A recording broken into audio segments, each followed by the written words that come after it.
እንግዲህ እኛ ወደ ጠመንጃ እንቅስቃሴ ከመግባታችን ከሁለት ዓመት ተኩል ገደማ በፊት ኢትዮጵያ ውስጥ ያለው የፖለቲካ አስተላለፍ፣ ኢትዮጵያ ውስጥ ያለው የትርክት አስተላለፍ፣ ኢትዮጵያ ውስጥ ያለው የኃይል አስተላለፍ፣ አጠቃላይ ኢትዮጵያ ውስጥ ያለው የፖለቲካ ማዕቀፍ ዋር ኦፍ ኦል ኤጌንስት አማራ ነበረ።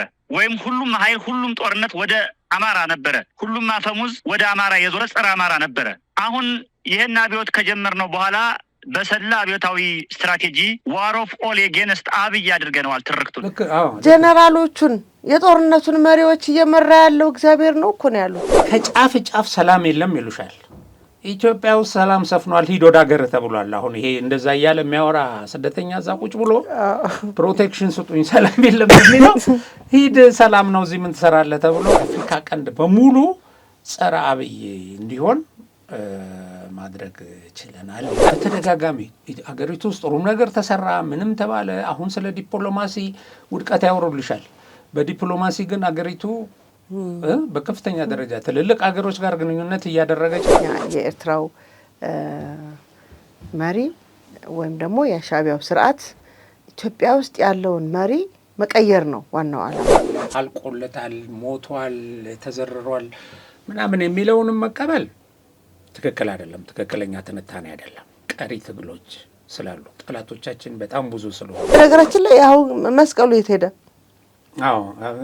ዛሬ አላደረገም።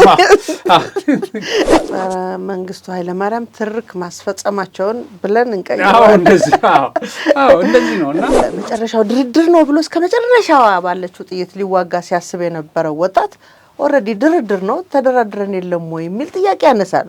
ከዚህ በኋላ ተኩስ ቢሉት የሚተኩስ አይመስለኝም።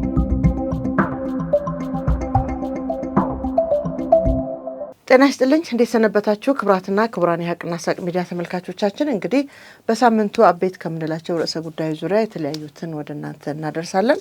ለዛሬም ጋዜጠኛ ገበየሁ አለልኝ ከኔ ጋር ቆይታ ያደርጋልና እስከ ፕሮግራማችን ማብቂያ አብራችሁን ቆዩ። ጤና ይስጥልኝ ጋዜጠኛ ገበየሁ። ሰላም፣ እንዴት ነህ?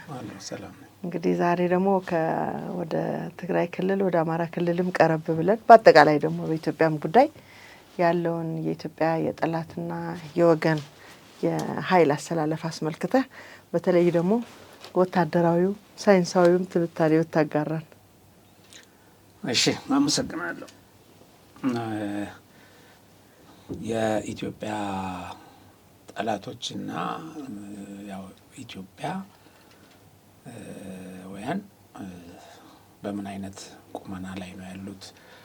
አሁን ሰሞኑን እየተካሄዱ ያሉት በተለይ በዚህ በጽንፈኛው አካባቢ በጣም ብዙ ቁጥር እጅ እየሰጠ ነው። የሰላም ስምምነት ተፈራርሟል። ይሄ በኃይል አሰላለፉ ላይ ምን እንደምታለው ብሎ ማየት አስፈላጊ ነው።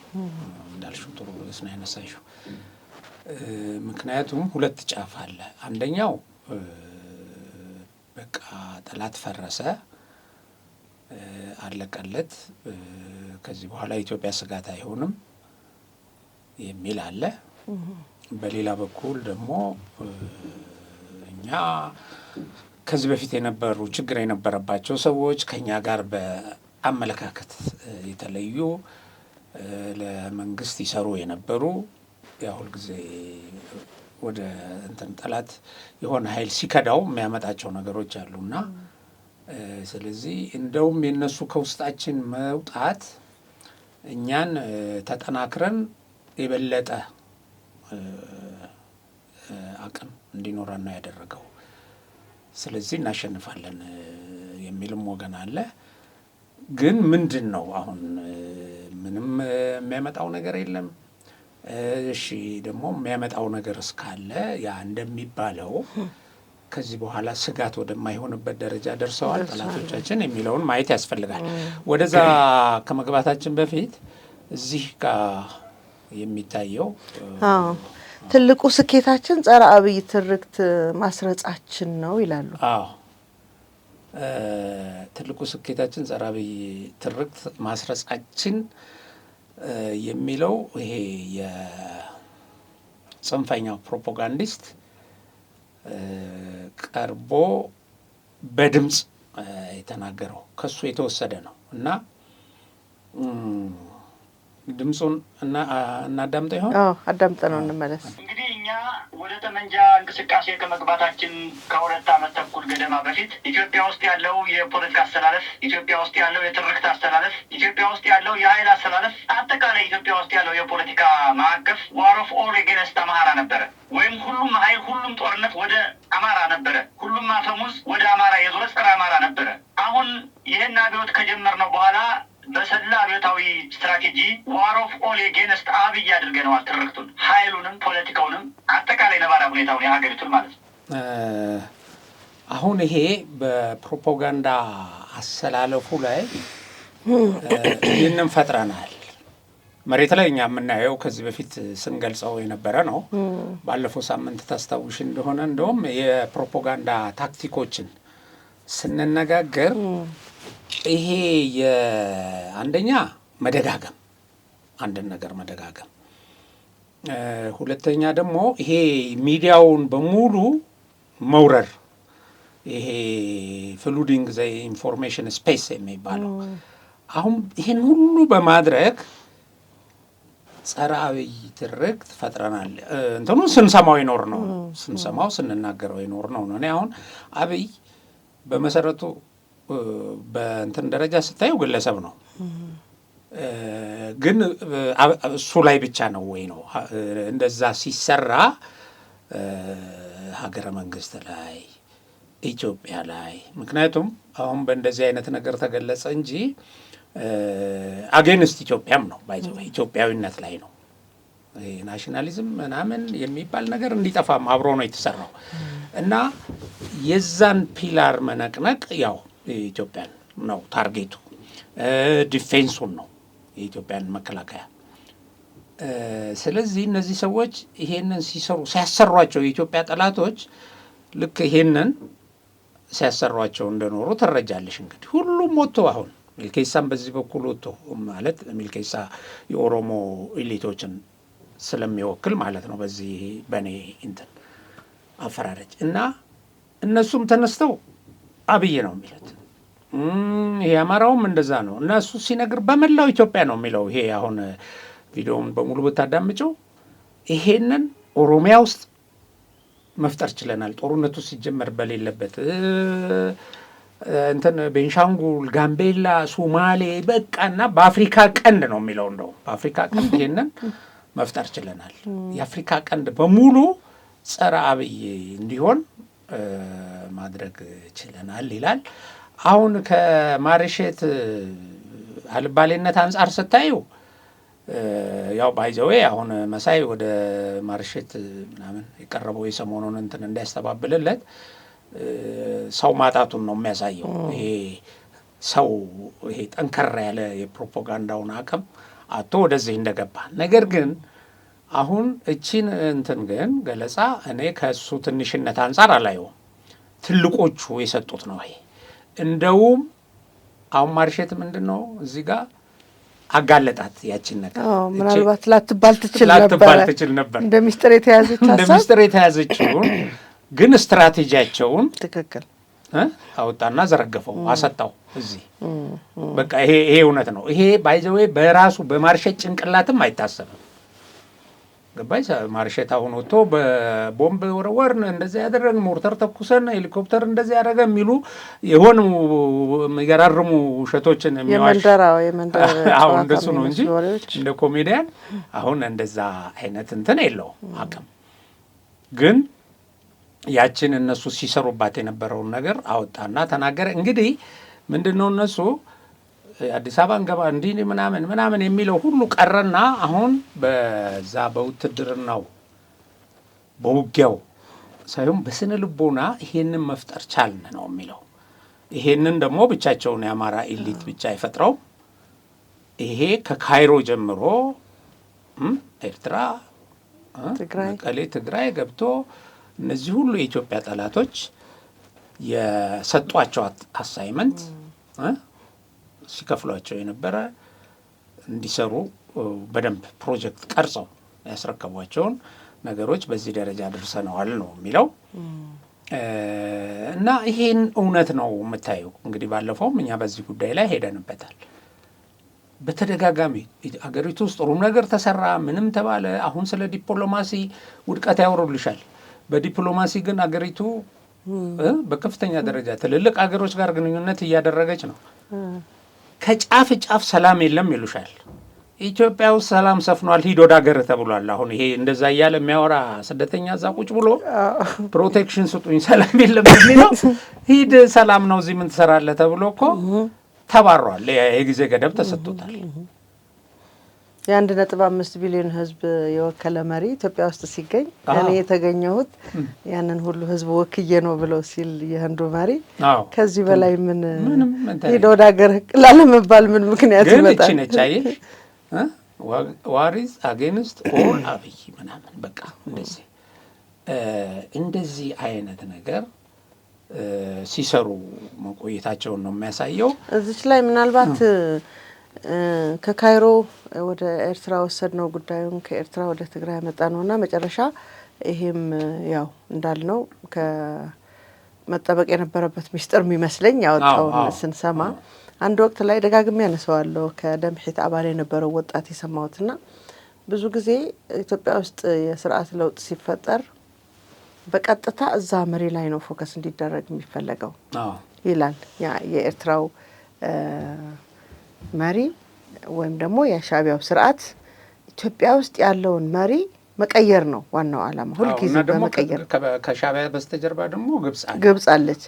አሁን ዝም ብሎ መቀየር እንደማይቻል ይታወቃል። እንግዲህ ከተለመደው ትሬንድ የተወሰኑ እስካሁንም ከመጣንባቸውና ለመቀየር ደግሞ የሚነሱ አመጾች ይፈጠራሉ። እነዚህ አመጾች ናቸው እንግዲህ ህዝቡንም አገሪቱንም አደጋ ላይ የሚጥላል እና ሁልጊዜ ያለመረጋጋትን ለመፍጠር በመሪዎች ላይ ፎከስ ያደረገ ጸረ መሪ እንቅስቃሴ ይደረጋል። ለምሳሌ አብይ ስለሆነ ነው ይሄ ችግር የፈጠረው የሚል እሳቤ ተፈጥሮ እንኳን ቢሆን እንዲነሳ የተፈለገው የመጣውን መሪ በነጋታው የሚጀመርበት አጀንዳ እሱ ስሙ ተጠቅሶ ነው የሚቀጥለው። ስለዚህ ባለቤቱ ማን እንደሆነ እንድናረጋግጥ ከሚያደርጉን ነገሮች አንዱ የነዚህ ሰዎች ብለን ብናስብ አሁን ከዚህ ጋር አሁን አብይ ላይ ፎከስ ተደርጎ እንደዚህ ሲሰራ ከዛ በኋላ ማን ነው አብይን የሚተካው ምናምን ብለሽ ይሄ በሙሉ በተቃውሞ ሆራ በምን ያለውን ስታዩ ደግሞ የምታርፊበት እንትን የለም። ገባሽ? ይሄንን ይፈልጉታል እንደ መታመሱን አይደል እንደሚፈልጉት። ከዛ በኋላ ይመጣል እኔ ነኝ መንገስ ያለብኝ ይላል። ግን ደግሞ ለዛ ብቁ አይደለም። ግን ደግሞ ተቀባይነት የለውም። ማን ነው አሁን እስቲ አሁን ዝም ብሎ እንትን ስታስቢው እና እንዲህ አይነት ነገር መፍጠር ነው። ተተኪም እንዳማራጭም የቀረበ የለም። ሪዮት ዓለምም የለም። ፎርዛት ማተር በቃ አሁን ይሄ ቢወድቅ እንዲህ አይነት ሪዮት ዓለም አለን የሚል እኮ የለም። ቢያንስ እኮ ትርክቱን አብይን የመጣል ትርክት የሚለው ማስረጥ ችለናል የሚለው እኮ ቢያንስ ምርጫ ሲካሄድ በምርጫ በኩል አብይ እንዳይመረጥ ሌሎች ፓርቲዎች ስለሚሳተፉ ብለን ብታስብና እነዛ ሌሎች ፓርቲዎች ደግሞ የሚያቀርቡት ሰው ይኖራል ብለን የረጅም ጊዜ እቅድ ወስደን እኮ እንድናስብ እንገደዳለን አይደለም። መሪ ሲቀየር ብለን ምንም እዚህ ሁሉ ሁኔታ ውስጥ በሌለችበት ሀገር በሰላም እነሱ ከሚበጠብጡን በስተቀር ህዝቡ በሰላም መንግስትም በግልም ዶክተር አብይ እየሰራ ያለውን ስራ እያደነቀ ባለበት ሰዓት እንደዚህ አይነት ትርክት አስርጸናል ማስረጥ ችለናል የሚል ነገር የነሱ አጀንዳ አይደለም። እውነት ለመናገር ያው ስለምንደጋግመው ብንሻገር ሌላው ምን መሰለሽ እንግዲህ አሁን ስለ ምርጫም ስላነሳሽ ምርጫ ላይ ደግሞ አሁን የሚያቀርቡት እንትን መወዳደር የለብንም መወዳደር የለባችሁም የሚል አለ በአንድ በኩል። ሌላ ደግሞ ለምሳሌ አሁን ልደቱ በየጊዜው ጽሁፍ ጻፍኩ ምናምን በቃ ለኢትዮጵያ መፍትሄ ከኔ ውጪ የሚል አይነት ሰው ስለሆነ አሁንም አንድ የተወሰነ ገጽ ያለው ከምርጫ ጋር በተያያዘ ጽፍ ያለው ብሎ ባለፈው ሲቀርብ ነበር እና እሱም ምንድነው የሚለው ምርጫውን ተሳተፉ ይላል። ይኸውልሽ ተሳተፉ ይልና ግን እንዲሳተፉ የሚፈልገው እንዲረብሹ ነው። አልፈነው ነው 45 ቀኑ እሱ በቃ እሱ ያለቀ ነገር እሱ አልተሳካም። እና ምርጫ ተሳተፉና ገባሽ? ከዛ በኋላ ምርጫው ትክክል አልነበረም። ገባሽ? ለምርጫ ሰላማዊ ሁኔታ አልተመቻቸም ነበር። ድምፅ ተጭበርብሯል። እንደዚህ ብላችሁ አመጽ ማስነሳት ይችላል። ሌላ ደግሞ ካርድ ለመምዘዝ ይላል በህዝባዊ አመጽ ነው። እሱ እኮ መነሻው ላይ ምን ይላል መሰለሽ? መነሻው ሲነሳ ኢትዮጵያ ውስጥ አብይ አህመድ እያለ የተሻለ ስርዓት አይመጣም፣ ነፃ ምርጫም አይካሄድም ይልና ግን ባይሆንም ለማጋለጥ ተወዳደሩ ይላል። አዲስ አበባ ላይ እንደምንም ብላችሁ ተረባረቡ ምን በሉና እንደ 97 ዓመተ ምህረት እዛ ከእንትን ካላችሁ የተወሰነ ድምፅ ካገኛችሁ ህዝቡን ለአመጽ ለማነሳሳት ያመቻችኋል ይላል። ግቡ አመጽ ነው፣ ግቡ መበጥበጥ ነው። እና አንድ 15 ነጥቦች እነዛም በሙሉ 1 2 3 ይልና እንዲህ ቢደረግ እንዲህ ብላችሁ ህዝቡን ታሳምጻላችሁ፣ እንዲህ ቢደረግ እንደዚህ ትረብሻላችሁ ማለት አሁን እዛ የእሱን ፕሮፓጋንዳ እያንዳንዱን እዚህ ላለመዘርዘር ነው። ቢዘረዘርም እሱን የሚያጋልጥ ነው እንጂ እንትን የለውም። ግን ጊዜ ነው የሚፈጀው። በሙሉ የቃኘበት አቅጣጫ በጣም ይገርማል። ለምሳሌ ይላል አሁን እናንተ ባትወዳደሩና እሱ ከተወሰነ ጋር ተወዳድሮ ቢያሸንፍ ህዝብ መረጠኝ ብሎ ደግሞ አምባገነንነቱን ሊቀጥል ይችላል ይላል። አገር ትረጋጋለች ወይም አገር ላይ እድገት ያመጣል አይደለም የሚለው፣ እንደዚህ እድል ይሰጠዋል ይላል። ዓለም አቀፉ ማህበረሰብ ደግሞ ይላል በቃ ተቀባይነት አግኝቶ ብድርና እርዳታ ያገኛል ይላል። ብድርና እርዳታ ሁሉ እንዳያገኙ እያሉ አይደለም የሚሰሩት።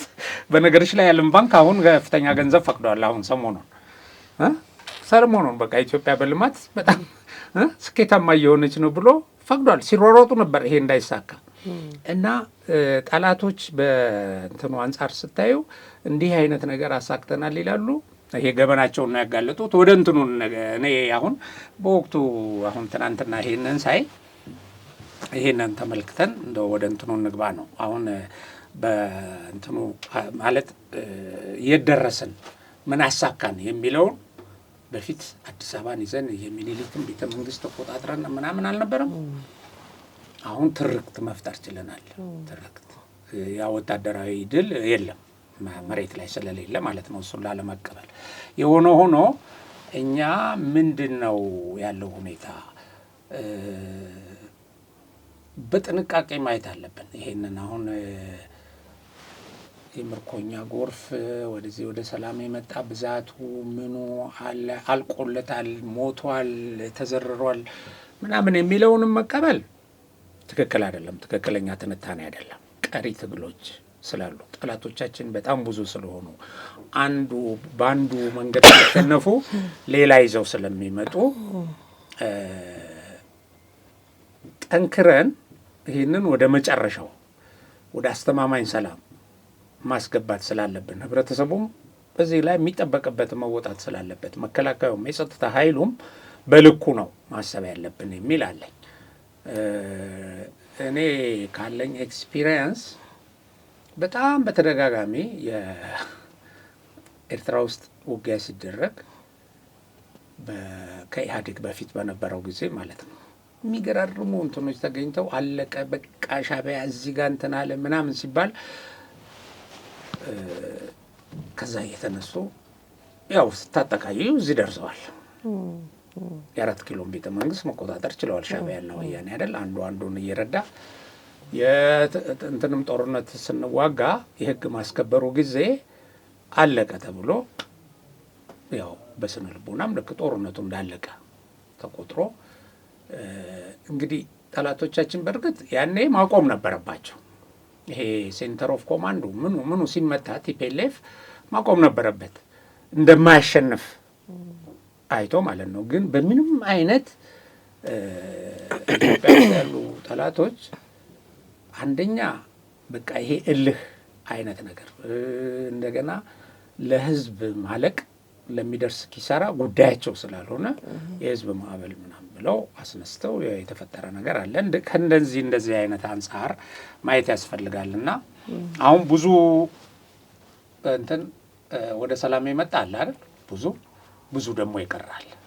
ይሄን ዝም ብሎ በልኩ በሚዛኑ ማሰብ ያስፈልጋል። ይሄ ብዙ የቀረው በአንድ በኩል እነዚህ ሰዎች በፊትም እንዲህ ስለሆኑ ምናምን አሁን ገምግመን ጠንክረን ለመውጣት ጥረት እያደረግን ነው ምናምን ይላሉ። ትዕዛዝ የሚቀበሉት እነዚህ ሰዎች ያው የመጡት ሰዎች ነግረውናል፣ ከሻዕቢያ ነው ትእዛዝ የሚቀበሉት። ስለዚህ እንደዚህ አይነት የሰላም እንትን እንዳይቀበሉ የተቀበለውንም እርምጃ እንዲወስዱ ወይም ወደ ሰላም ሊሄድ የተዘጋጀውንም ላይ ጠንከር ብለው እንዲያቆሙ። አሁን አንዳንድ ቤተሰብ የመበቀል የመሳሰለው ነገር ምናምን ወደ እንደዚህ አይነት ነገር ገብተዋል። እንደዚህ ስለሆነ ያለ የሌላ አቅማቸውን አሟጠው ያው መረበሻቸው አይቀርም። ይሄ ደግሞ ጽንፈኛ ማለት ሸማቂ በአነስተኛ ቁጥርም የሚያደርሰው ነገር ከባድ ነው። በአነስተኛ ቁጥርም እዛም እዚህም እያለ ማለት ነው።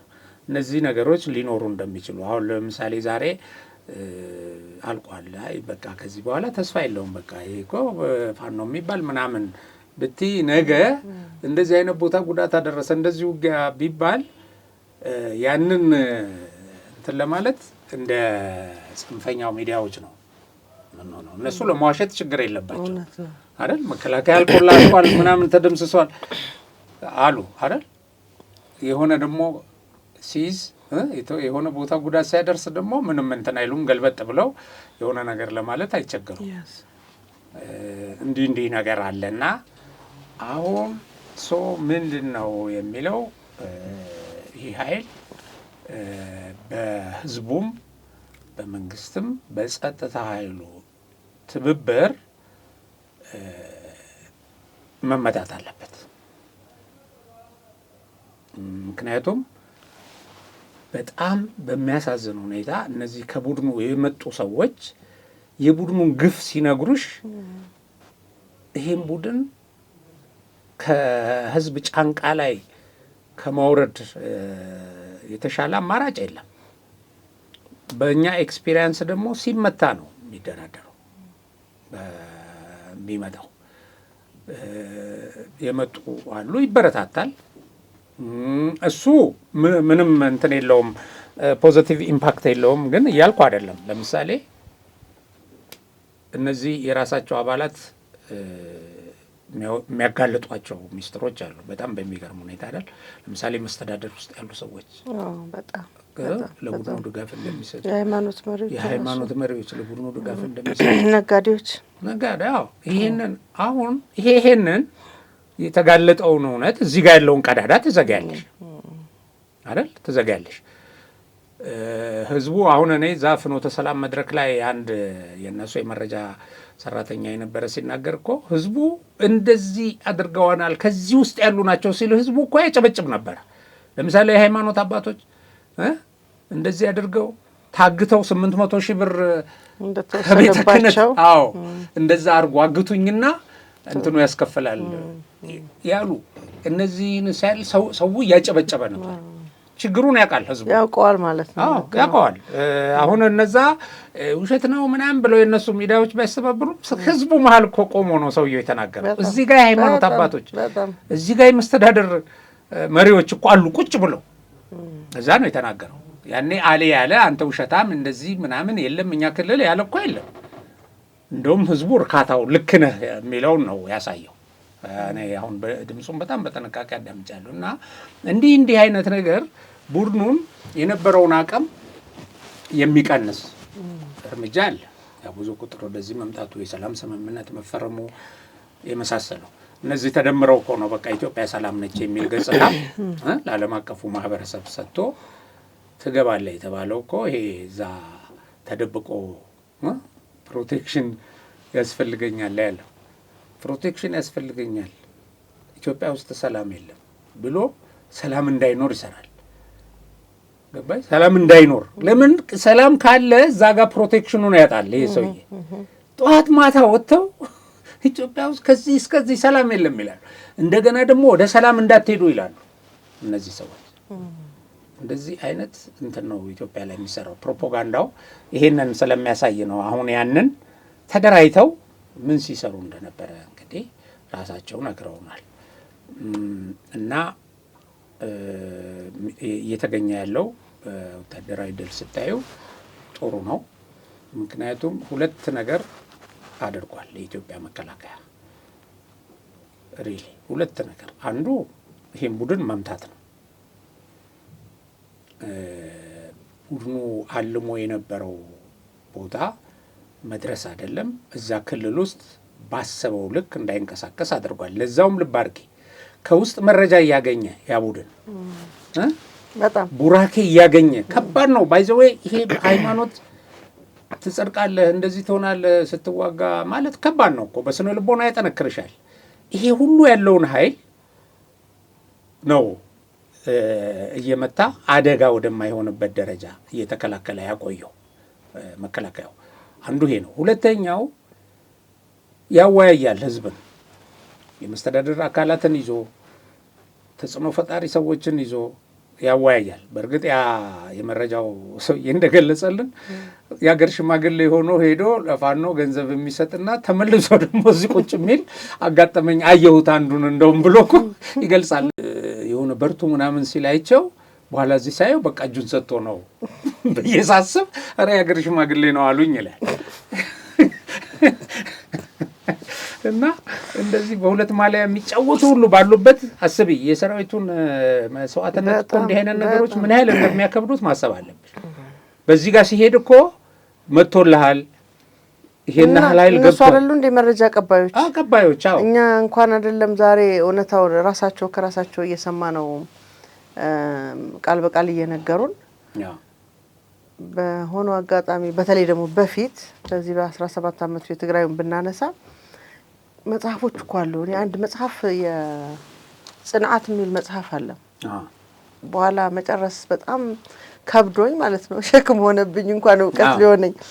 ከዛ ቀይሱ እንትና የሚባሉ ከዚህ ቦታ እንዲሄደው ከዚህ አምጥተው ሄደው ማሆይ ምናምን እንደዚህ አድርገው ከሆነ ቦታ ደግሞ መልእክት አድርሰው መለኩሴ መሆናቸውን አይተው አሳልፏቸው ምናምን ይላልና ይሄ ትላንትና የነበረ ትርክት ነው። እንግዲህ ትርክቱ ልክ ነው። ለሌላም አጋጣሚ አልተፈጠሩ አልተጠቀሙበትም አንልም። በህልውና ዘመቻውም አይተነዋል ምን አይነት ስህተት ይፈጠር እንደነበረ በሃይማኖት ሽፋን የሃይማኖት መገለጫ የሚሆኑትን አልባሳት በመጠቀም መከላከያ ላይ ይደርስ የነበረውን ነገር እናውቃለን። ከዚህ በላይ እንደው ብናወራ ምንም ትርጉም የለውም እያልን ስለወራንበትም ከዚህም በላይ ደግሞ ብንናገር ኦልሬዲ እውነታው ደግሞ ህዝቡም ስለተረዳው እያልን ነው እንጂ የእምነቱን ክብር የሃይማኖትን ክብር ያዋረዱበት ሰዎች ናቸው። በነገራችን ላይ ያው መስቀሉ የት ሄደ? አዎ ዛሬ አላደረገም። እንግዲህ ባይ ዘ ወይ እሱ ነው አንዱ ተጽዕኖ ማድረግ ያለው እና ልክ እኮ ነው ሸብልሽ ራሱ ይሄም እኮ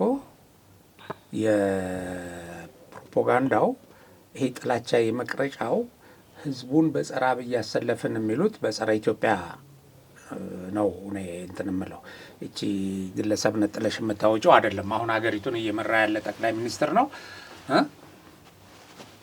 ብዙ ስኬትም ደግሞ ለሀገሪቱ እያስገኘ እና የብዙ ነገር ጥንካሬዎች ጀርባ አለ። ዞሮ ዞሮ ግን ምንድን ነው መነሻው?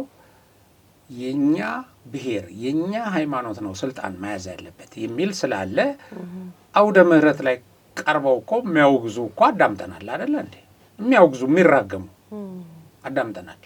የዛ ሁሉ ድምር ውጤት እኮ ነው አሁን እነሱ ይሄን መፍጠር ችለናል የሚሉሽ እኮ የዛ ሁሉ አሁን ቆይ የትግራዩ ጳጳስ ተብለው የተሰየሙት አባ ሰረቀ እኮ ይሄን ጦርነት እየመራ ያለው እግዚአብሔር ነው እኮ ነው የሚሉት። እንደውም ቪዲዮን እናስገባዋለን። እቲ ኩናት ዝምራሕ ዘሎ ብእግዚአብሔር እዩ። እግዚአብሔር ቅድሚት ዝኸይድ ዘሎ እግዚአብሔር እዩ ርዓድ ዝለቆ ዘሎ እግዚአብሔር እዩ ምስ ህዝቢ ዝኸይድ ዘሎ። ስለዚ ኣብ ልዕሊ ሕዋትና ኣብ ልዕሊ ዞም ዓበይቲ ጀነራላት ተጋሩ ኣብ ልዕሊ እቲ መንእሰይ ኮይኑ ዝሰርሑ ዘሎ እግዚአብሔር እዩ። ጀነራሎቹን የጦርነቱን መሪዎች እየመራ ያለው እግዚአብሔር ነው እኮ ነው ያሉት። እንደዛ አለ። ያም ልጅ እኮ ሲናገር ምን አለ?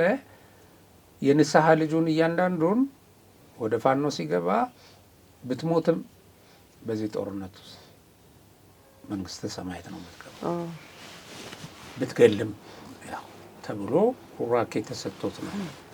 እንደውም ካልገባህ ነው የምትኮነነው አይነት ማለት ነው። ወደ ጦርነቱ እዚህ ጦርነት ላይ ካልተሳተፍክ በቃ አንተ ገሃነም ነው አይነት እንደዚህ በእንደዚህ አይነት ሲረዳ ይሄ ነው ሳይኮሎጂካል ወርፌር እኮ በቃ ይሄ ነው። በሃይማኖት በሙዚቃ በባህል በምን በእንደዚህ ሁሉ እያደረግ ይሄንን መፍጠር ነበር ግባቸው።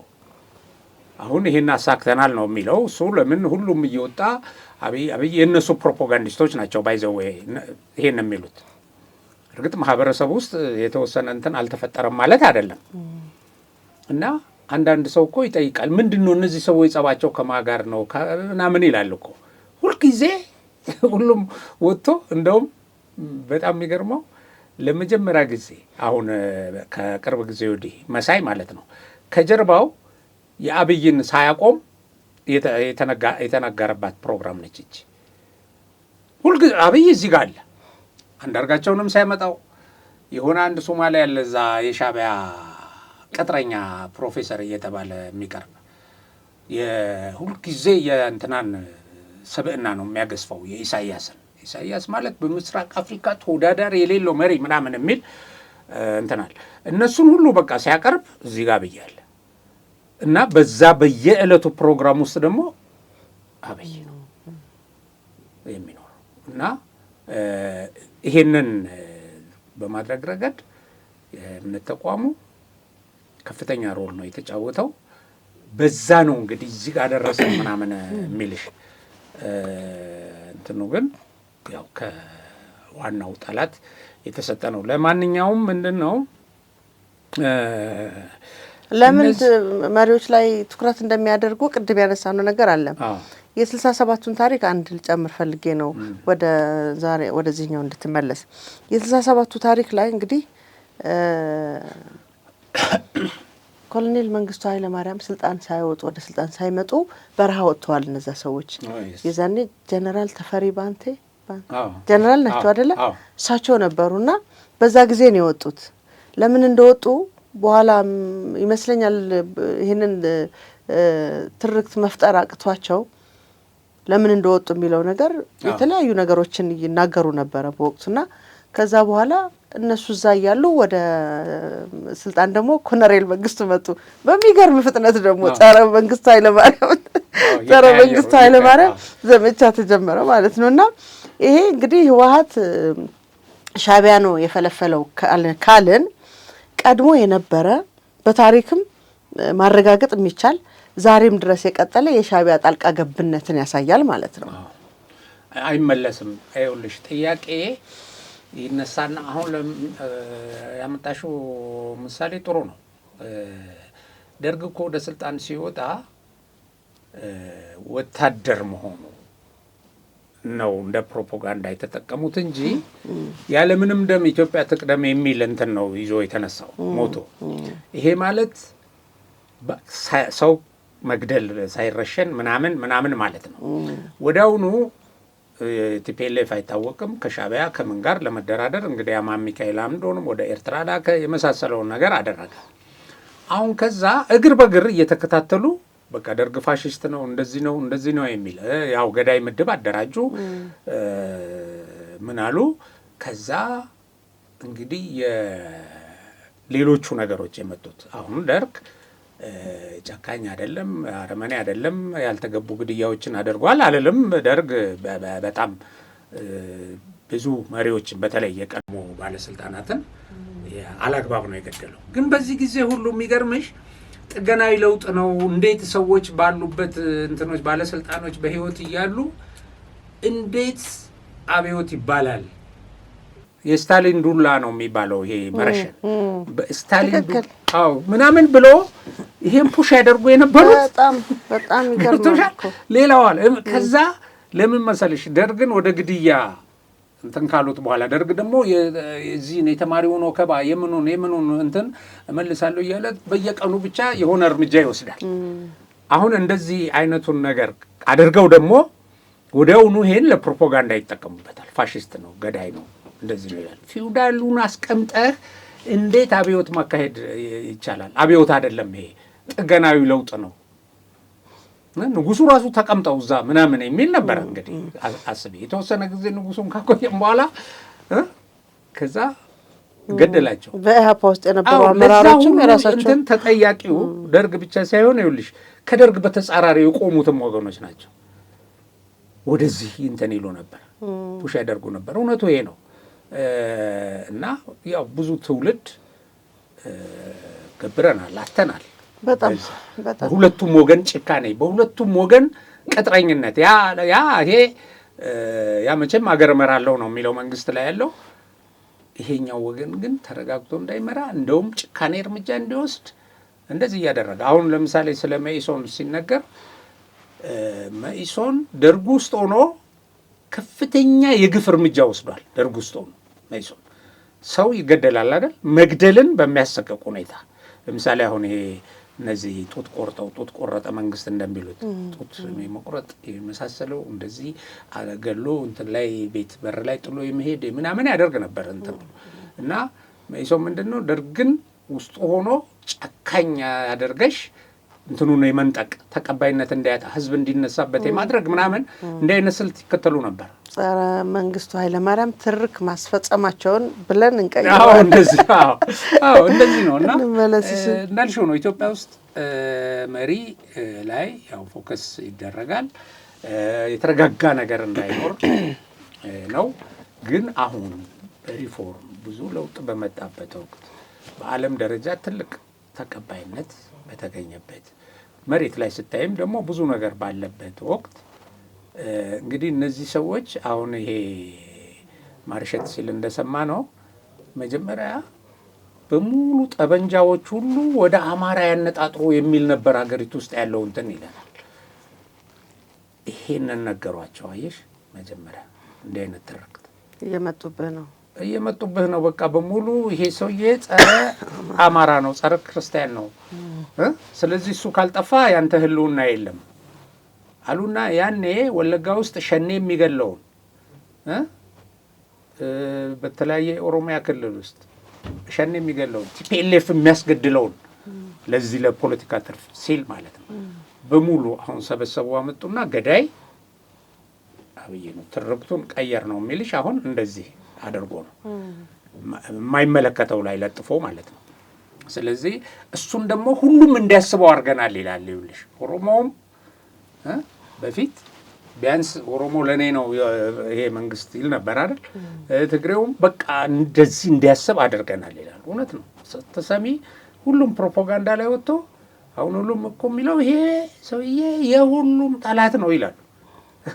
እንተናራ ያው የዚህ አይነት አለ ከዚህ ጋር በውሸት የሚወዳደር ማን ነው ሚልኬሳ እንደዚህ እኔ የምለው ምናልባት ይሄንን ሀሳብ ይዞ መጥተው ውጤታማ የሚሆኑ የሚመስላቸው ከሆነ ይሄ ፕሮግራም እንደውም ከተለመዱት አድማጮቻችን ውጭ ይበልጥ ለነሱ ይጠቅማል ብዬ አስባለሁ። ምክንያቱም አሁን ዛሬ ላይ ልናደርግ ያሰብነው አላማ ይሄ ነው ብሎ ይዘውት የመጡት ሀሳብ በ67 ዓመተ ምህረትም ይዘውት መጥተው ነበር የሚለውን እንድናይ ያደርገናልና ምናልባት ያኔ ቲፒኤልኤፎች ያንን ሀሳብ አላማው ምንድነው ገብቷቸው ነው ወይ አውቀውት ነው ወይስ የተጫነባቸውን ነው እንደ ፈረስ ይዘውት ሲጎትቱት የነበሩት ሀሳቡን መጠየቅና ውጤታማ አድርጓቸዋል የሚል ነገር መልስ የሚያስፈልገው ጉዳይ ነው ዛሬ የመዘዙት ትርክት። ስለዚህ እንግዲህ ቲፒኤልኤፍ 17 ዓመት መንግስቱ ኃይለማርያም እያለ በረሃ ላይ እንደቆየና ለብዙ ለራሱም ህዝብ ለራሱ ክልሉ ላይ ላሉት ወጣቶች በአጠቃላይ ክልሉም ሀብቱም ሰላሙን ነጥቀውት በድርቅ ያለው ተጨምሮበት ኢትዮጵያንም ወደ አላስፈላጊ የኢኮኖሚ ውድቀት ዳርጎ ሌሎች ሴራዎችን ነው እንግዲህ ከ17 ዓመት በኋላ ነው ሌሎች ሴራዎች የመጡትና ተሳካለት የሚባል አይደለም። ህዝብንና አገርን አጥፍቶ ጥቂት ሰዎች ስልጣን ላይ ወጥተው ከወጡም በኋላ ሌላ ጥፋት ሲያጠፉ የቆዩ መሪዎች አሁንም ድረስ ያሉበት አካሄድ ነውና ከአድማጮቻችን ይልቅ ለነሱ ይጠቅማል ይሄ ፕሮግራም። በዚህ ልክ ወደ 67 ተመልሰው ዝም ብሎ የተሰጣቸውን መቀበል ሳይሆን ያኔ ይህንን ሀሳብ ሲያነሱ በኋላ ላይ ምን ውጤት አመጣ? ትላንት በ2017 4 ኪሎ እንገኛለን ሲሉ የነበሩ ሰዎች አልሆነም አይደለ? አሁንም ሌላ ሀሳብ ሲሰጣቸው በትክክል ይሄ ነገር ወደ ምን ፈልገው ዓላማ ያደርሰናል ወይ የሚል ጥያቄ እንዲጠይቁ ያደርጋቸዋል። እና ሞር ለነሱ እንደሆነ ይሄ ፕሮግራም እንዲደርሳቸው ፈልጌ ነው። ልክ ነው። አሁን ያው የተነሳንበትንም ነገር እሱን በደንብ አጽንኦት ሰተንም ለማጠቃለል ምንድነው አሁን ያልሽው ነው። አንደኛው በመጀመሪያ ደረጃ እኮ እነዚህ ሰዎች ሲጀምሩ በተሳሳተ ካልኩሌሽን ነው ወደዚህ የገቡት። ይሄን የተሳሳተ ካልኩሌሽን የሰጧቸው ኃይሎች ደግሞ እንደማያሸንፉ ያውቃሉ። ባይዘዌ አንድ ወገን እንዲያሸንፍም አይፈለግም። አይፈለግም እሱ ነው መሰረታዊ ተናግሯል እኮ የሱዳኑ መሪ ለሻዕቢያንና ወያኔን ሲደግፍ የነበረና ለግብጽ ሲሰራ የነበረ አንድ የሱዳኑ ሰላይ ሲነግረን እኮ ማሸነፍን አይደለም እነሱ የሚፈልጉት። እኛ በእርግጥ ወያኔም አዲስ አበባ እንዲይዝ ኤርትራም እዛ እንዲገባ ሰርተናል። እኛ ሱዳን እንደዛ ይፈልግ ነበር። ግብጾች ግን በዋነኛነት እሱን ያሰሩ የነበሩት ይሄን አይፈልጉም ይላል። ኢሳያስም ይሄን ነግሮናል። ኢሳያስም ለኤርትራ ነጻነት አስበው አይደለም ኤርትራ ነጻ ትወጣለች የሚልም ድጋፍ ተደርጎልን አያውቅም ማለት እንደገናም ኢትዮጵያን ማበጣበጥ ነው እንጂ ነጻ ትወጣለች ብለውም አላሰቡም። ገባሽ? ተሳክቶ ደርግ ወድቆ ኤርትራ ነጻ ትወጣለች የሚልም አልነበራቸውም ማለት አይፈልጉትም። ያንን ለምን ዘላለም እቺ ኤርትራ ኢትዮጵያን እየወጋች ለነጻነት እየተባለ ብጥብጡ እንዲቀጥል ነበር የሚፈልጉት። እና እነዚህንም ቡድኖች ሲቀጥሩ ከኋላው ሆነው በሪሞት ሲመሯቸው ብጥብጥን እንዲያስቀጥሉ እንጂ እነሱም አሸንፈው አንድ ቦታ ላይ ቆመው ሌላ እንደገና ችግር እንዲሆኑባቸው አይፈልጉም። ገባሽ? ይሄ ነው እና ከማይችሉት ኃይል ጋር ትንታኔ ሰርተው እንግዲህ በመለኮታዊ ትእዛዝም አለ እያለ እንትኑ ከውስጥም እናግዛቸዋለን እየተባለ እንዲህ ተባለና ገቡ። ብዙ ወጣቶች አለቁ አይደል? እነሱም ብዙ ጉዳት አደረሱ። ምንም ጥያቄ የለውም። መቼም ሲተኮስ ከሁለቱም ወገን ሰው ይሞታል።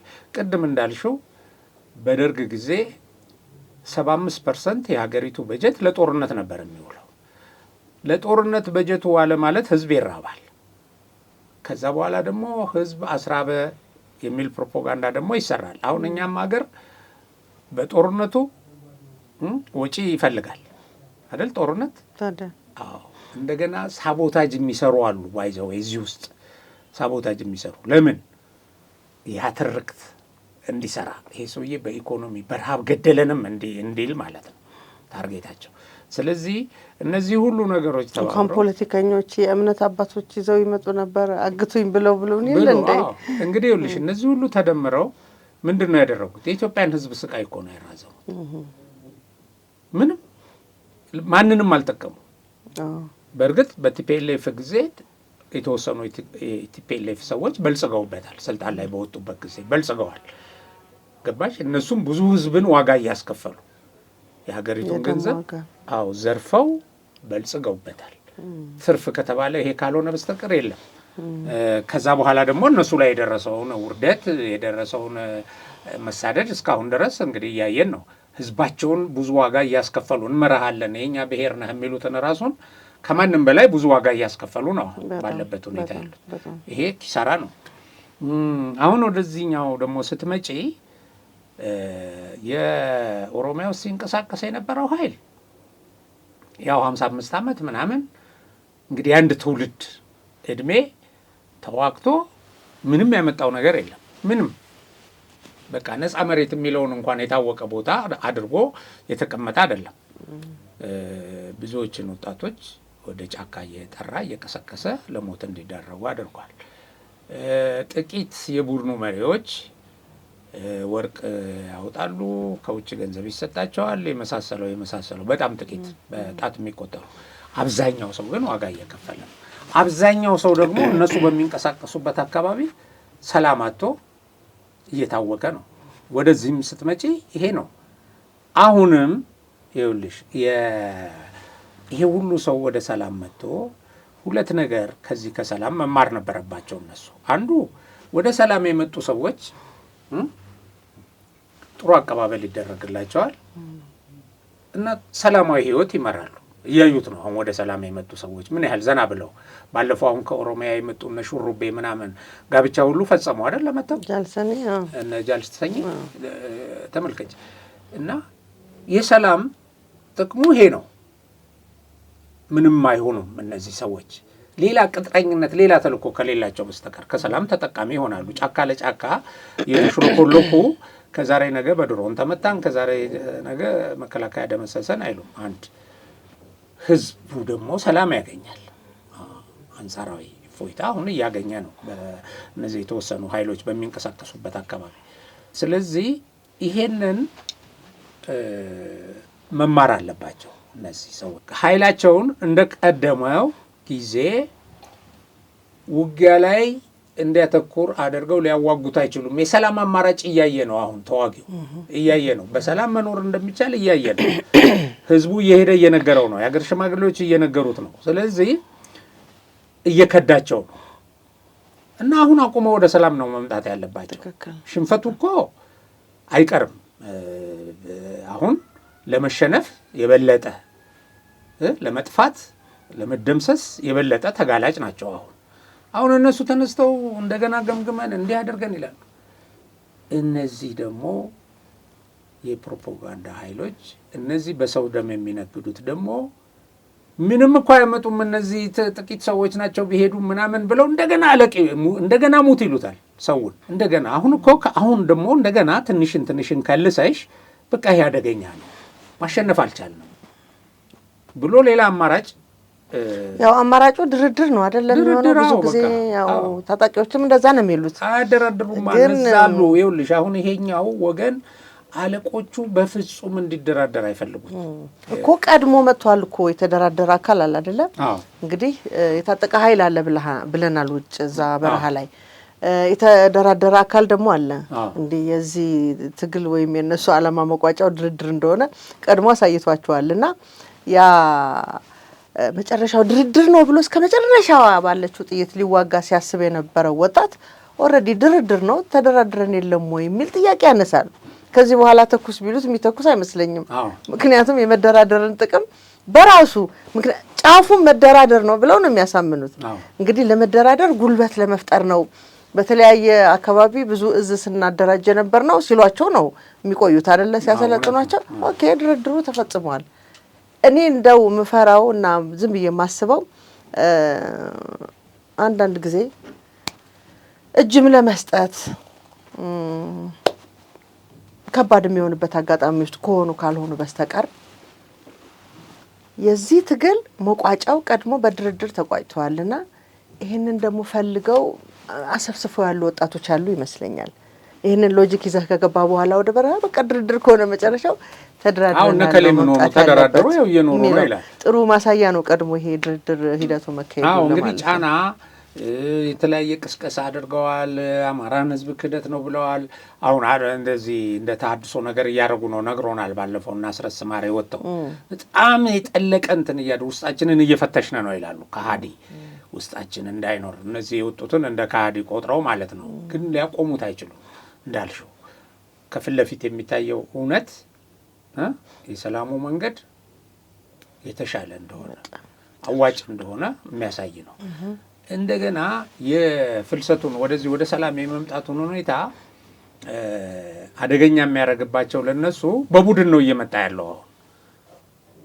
ከአመራሩ ጋር እኮ አሁን ከአመራሩ ጋር መምጣት ከጀመረ ከባድ ነው እና ተታኩሶም ሊመጣ ይችላል። አሁን ተቧድኖ ስለሚመጣ ማለት ማአት ሙከራ አሁን እነሱ ኬላ መዘርጋት ቤተሰብ እያያዙ ነው እኮ ልጆቻቸው ወደ ሌላ ቦታ ይሄዱ። አንዳንዱም እኮ ወደዚህ ወደ መንግስት ከመምጣት ይልቅ ወደ ሌላ መሄድ አለ የሚጠፋ በቃ አሁን የእሱም ቤተሰብ እያዙ አምጪ ገንዘብ የመቅጣት ሌላም አስከፊ እርምጃ የመውሰድ በስነ ልቦና ያው ጥሩ ያልሆነ ብትገልጪው ራሳቸውም ሲገልጹ ነበረ። ያው እናቱን የገደለ እኮ ብሎ ተናግሯል። ያ እጁን የሰጠው ሰውዬ እናቱን የገደለ እና በዚህ ደረጃ አረመኔ እንትን ነው።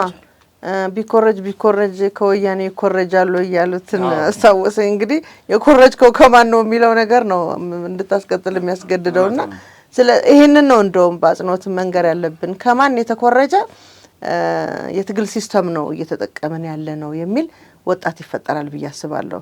ምክንያቱም እስካሁን የመጡበት ጉዞ ውጤታማ እንዳላደረጋቸው ያ እንደ ፈረስ ጭኖ ይላካቸውም አካል እንኳን እነሱን ለመታደግ ለራሱም ለመሻገር ምንም እድል ያላገኘ አካል እንደሆነ በደንብ አድርገው የተማሩበት ይመስለኛል። የአማራ ወጣቶች እድለኞች ናቸው እላለሁ። ምክንያቱም መማሪያ አግኝተዋል እዛ የተፈጠረው። አሁን የታፈነ ምናልባት ኬላ ዘርግተው እያስጨነቋቸው ካልሆነ በስተቀር ከትላንትና የተማሩበት ትልቅ ጥፋት ማምለጫቸው አድርገው እንደሚያስቡት ገምታለሁና ትንሽ በተለይ ዛሬ ፕሮግራማችንን ወንድማችን ደግሞ ቢያየው ጥሩ ነበር ብዬ አስባለሁ። በተለይ ከዚህ ከጸረ አብይ ትርክት ማስረጻችን ከሚለው መደመሩ ነው እንደውም የተሻለው እንጂ ባይዘው ሌላ እንትን እንላለን ብለው ራሳቸውን አጋለጡ። ተደራይተው ሲሰሩ የነበረው ነገር በቃ ይሄ እንደሆነ በጣም ያው ሰላም ለኢትዮጵያ፣ ሰላም ለሀገራችን፣ እናመሰግናለን። ሀገራችን ትደግ፣ ሰላም ትሆን።